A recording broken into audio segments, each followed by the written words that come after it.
When you talk about the Amazon, the people who live there, they're doing a lot of destructive things in order to make money to feed their families. All kinds of stuff that's really not that good for the land.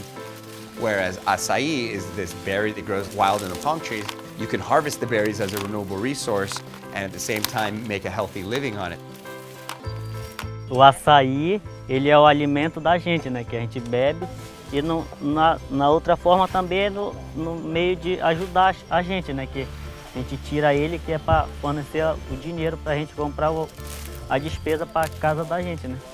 É o ouro da Amazônia. One of the things that gives me a lot of pride in the Amazon has to do with our supply chain. You have families who've been living on the land for generations and generations, and those are the people that know the forest best.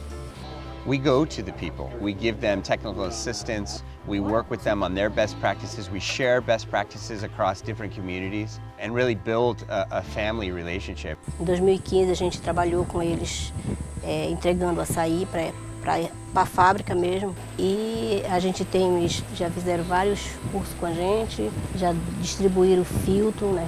Então são coisas parceria que eles, junto com a Sambazon. Historically, they faced a situation where the middleman who has the boat, who buys their fruit, they may come that day, they may not. It's a take it or leave it pricing. And by instituting this direct relationship with them, it gives them an ability to plan their lives better, and it gives them financial freedom.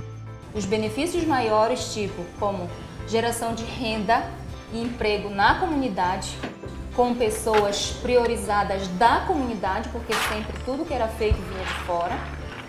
O pessoal da Sambazon que está nos ajudando, o projeto do açaí, e eles estão ajudando muito nós aqui na escola, e como os professores também, né, nas hortas, limpando os açaizais, fazendo roça, plantando e mais outras coisas também.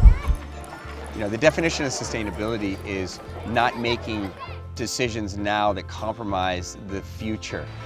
We can supersede some of these challenges that humanity faces, whether it's poverty or malnutrition or it's inequality or racism. These are our enemies, and we're trying to use our businesses and our collective intelligence to combat those challenges.